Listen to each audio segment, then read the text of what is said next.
नमस्कार। गायत्री स्नातकोत्तर कॉलेज सांचौर की ऑनलाइन क्लास में आपका स्वागत है।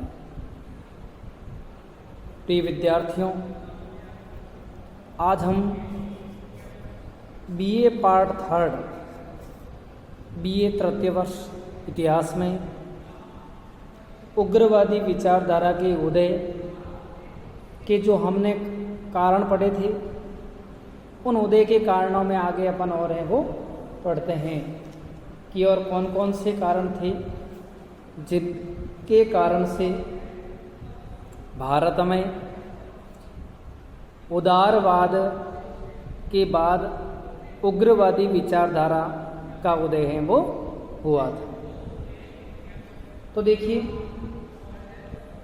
कल हमने पढ़ा था अकाल, प्लेग आदि में सरकार की अकर्मण्यता और जो अधिकारी बीमारी की रोकथाम के लिए लगाए गए थे वही जनता का शोषण कर रहे थे।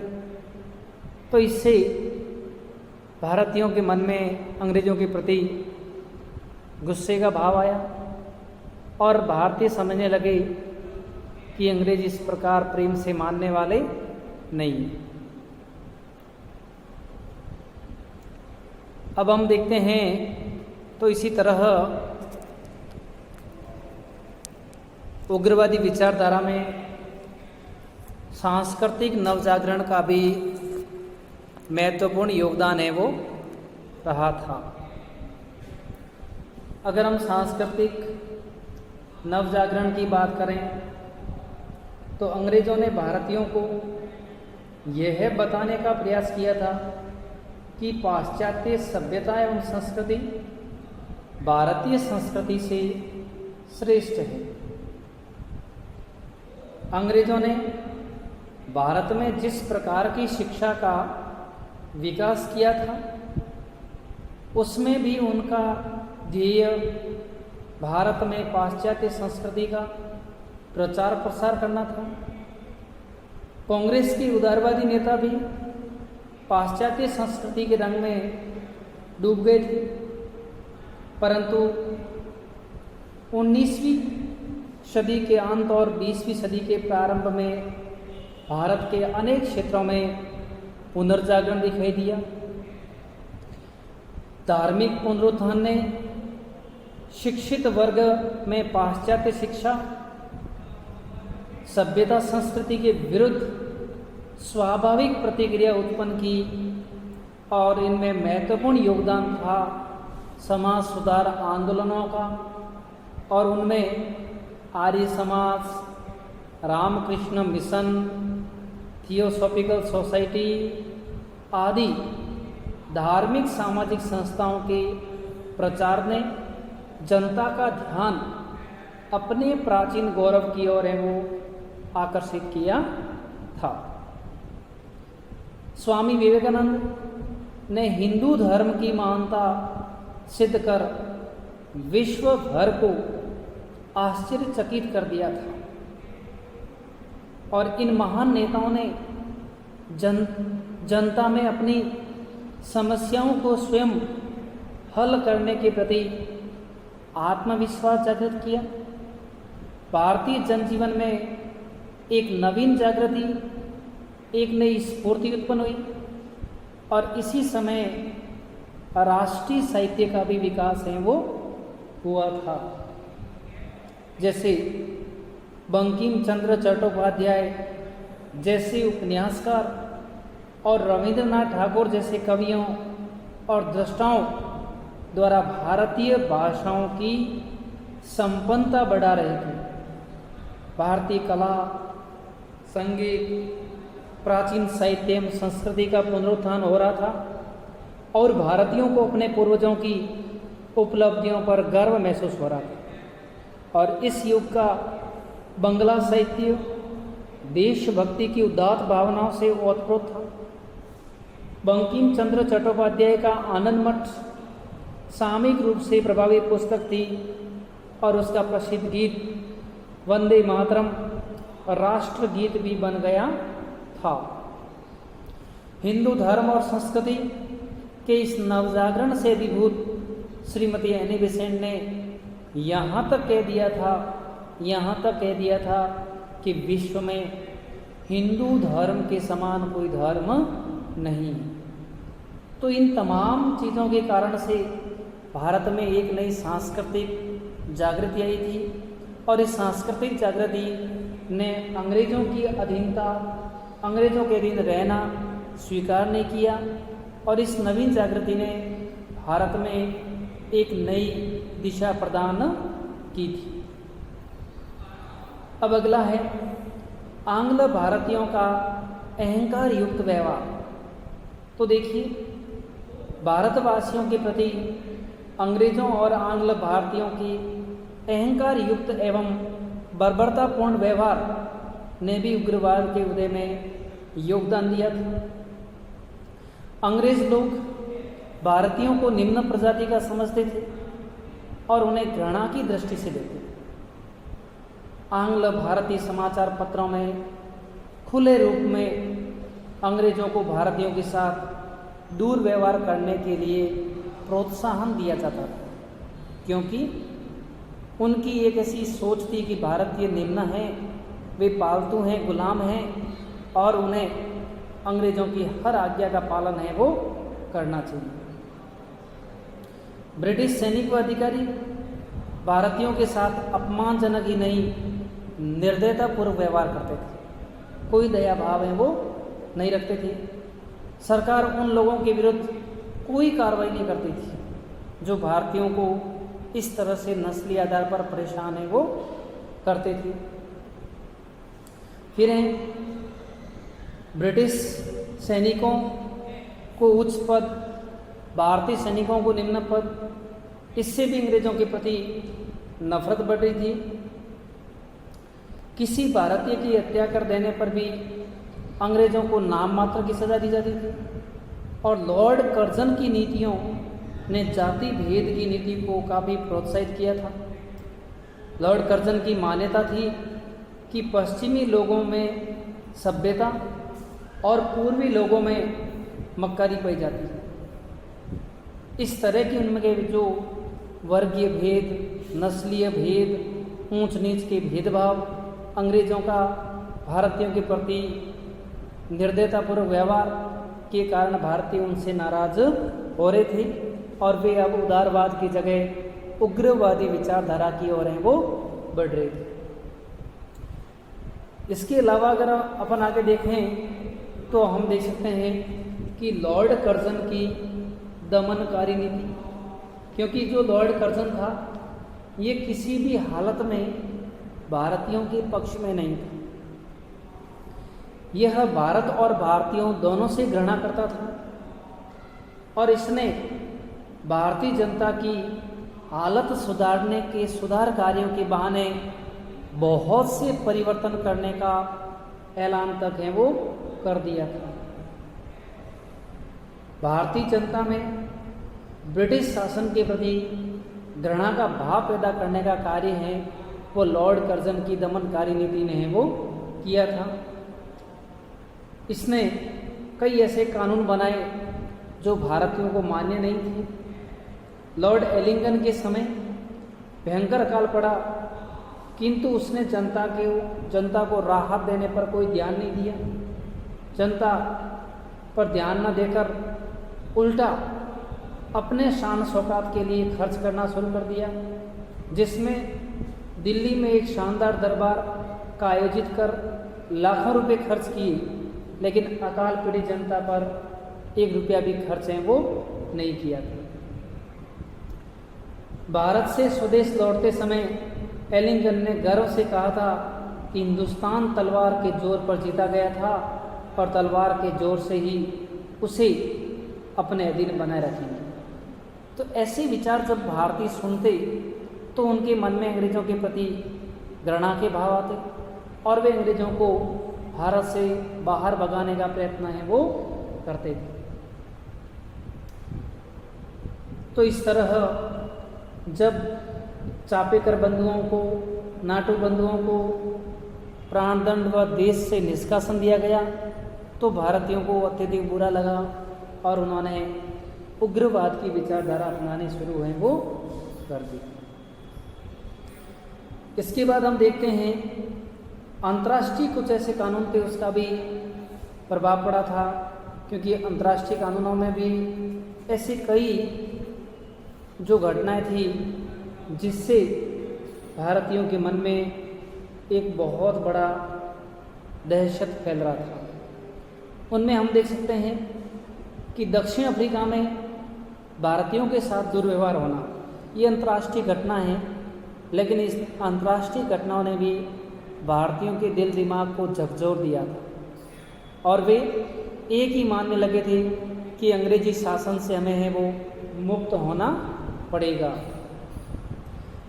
तो दक्षिण अफ्रीका में आबाद भारतीयों के साथ वहाँ की गोरी सरकार जो असमानता का व्यवहार कर रही थी, उसके कारण भी भारत में ब्रिटिश विरोधी भावनाएं पुष्ट हुई हैं। महात्मा गांधी द्वारा चलाए गए शांतिपूर्ण प्रतिरोध और सत्याग्रह आंदोलन के माध्यम से वहाँ के भारतवासियों की हालत प्रकाश में आई हैं। भारतीयों को नीच जाति का मनुष्य समझा जाता था। उनकी गतिविधियाँ तरह तरह पर प्रतिबंध लगाए जाते थे। भारतीयों को दक्षिण अफ्रीका में फर्स्ट श्रेणी के रेल के डिब्बे में यात्रा नहीं करने देते थे। रात को 9 बजे बाद घर से बाहर नहीं निकलने देते थे। गांधी जी के संघर्ष के फलस्वरूप भारतीयों को कुछ सुविधाएं मिली। तो ये घटना है, इन घटनाओं से भारत में भी उग्रवाद की विचारधारा को है वो बल मिला था। इसके अलावा भी अपन देख सकते हैं कि जब लॉर्ड कर्जन ने बंगाल विभाजन की घोषणा कर दी, क्योंकि लॉर्ड कर्जन चाहता था कि बंगाल में हिंदुओं को अलग रखा जाए, मुसलमानों को अलग रखा जाए। जब हिंदू और मुसलमान भारत के दो कौम अलग अलग हो जाएंगे तो अंग्रेज़ों को भारत में लंबे समय तक शासन करने का मौका है वो मिल जाएगा। इस बात पर बंग भंग आंदोलन है वो वहाँ पर शुरू कर दिया गया था। जब लॉर्ड कर्जन ने कहने को तो प्रशासनिक दृष्टि से बंगाल को विभाजित करने का बोला था, लेकिन उसने धार्मिक आधार पर बंगाल का विभाजन है वो किया था।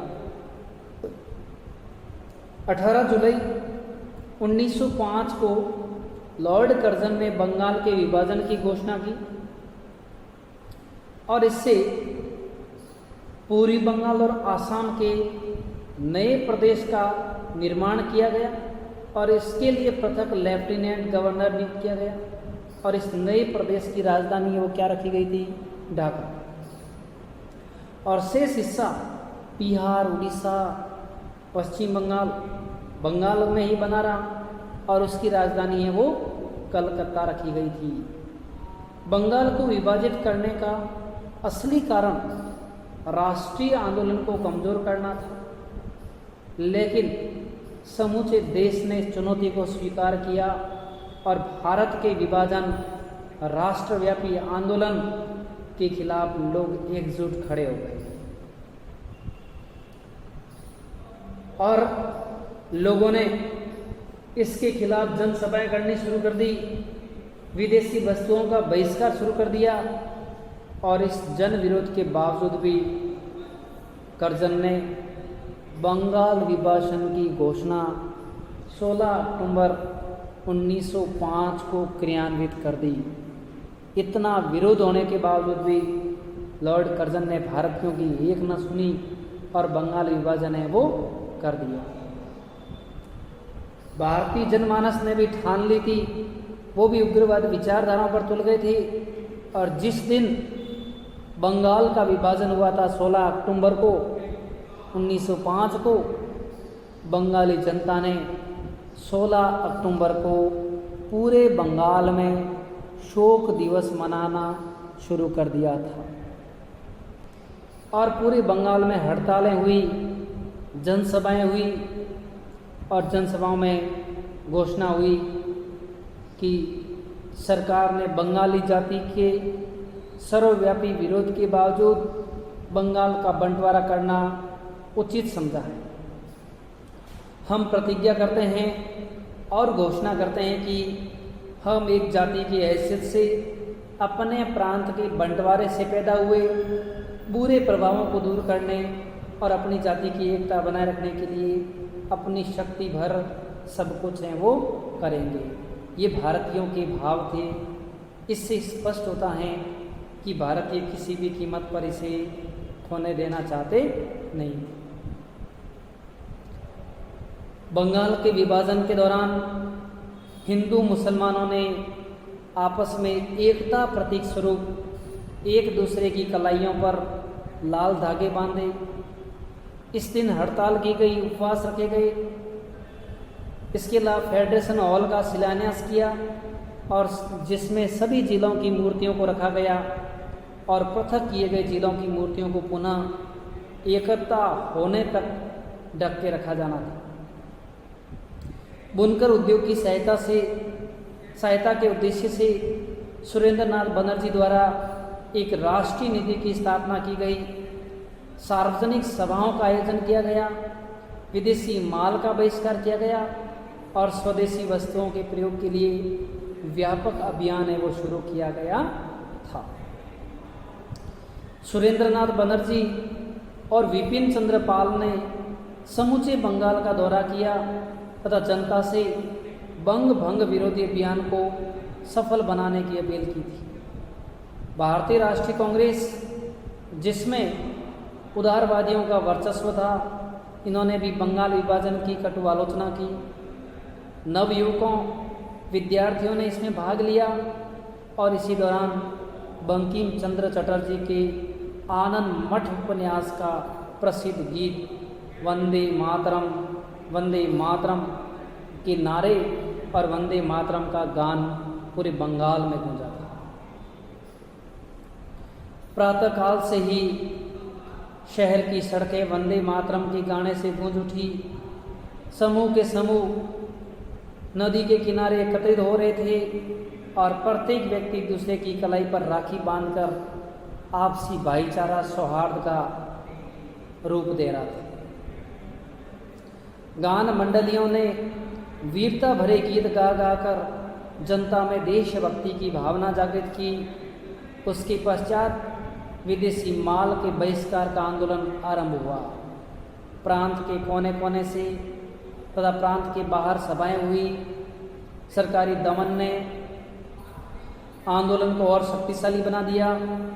वंदे मातरम के गीत पर नियंत्रण व आंदोलनकारियों की गिरफ्तारी से आंदोलन को और भी उग्रता प्राप्त हुई थी। इस तरह तमाम प्रयासों के बावजूद भी भारत में इसे सफल नहीं होने दिया और उसमें में बढ़ते आंदोलन को देखते हुए अंत में अंग्रेज़ों को झुकना पड़ा और 1911 में दिल्ली दरबार में बंगाल विभाजन को रोकना पड़ा। मित्रों, ये ऐसे कार्य थे जिनसे भारत के जनमानस में एक नई स्फूर्ति, उत्साह का संचार हुआ था और भारतीय अब जो उदारवादियों की राजनीतिक मांग थी उसको भिक्षावृत्ति कहने लगे और उन्होंने उग्रवाद, हिंसा, आंदोलन, हड़ताल के माध्यम से अपने हक व अधिकार प्राप्त करने की लड़ाई लड़नी है वो शुरू कर दी और इसको लोकमान्य तिलक, विपिन चंद्र पाल और लाला लाजपत राय जैसे उग्रवादी विचारधारा के राष्ट्र नायकों का साथ मिल गया, प्रेरणा मिल गई। बाल गंगाधर तिलक ने कहा था, स्वराज्य मेरा जन्मसिद्ध अधिकार है, मैं इसे लेकर रहूँगा।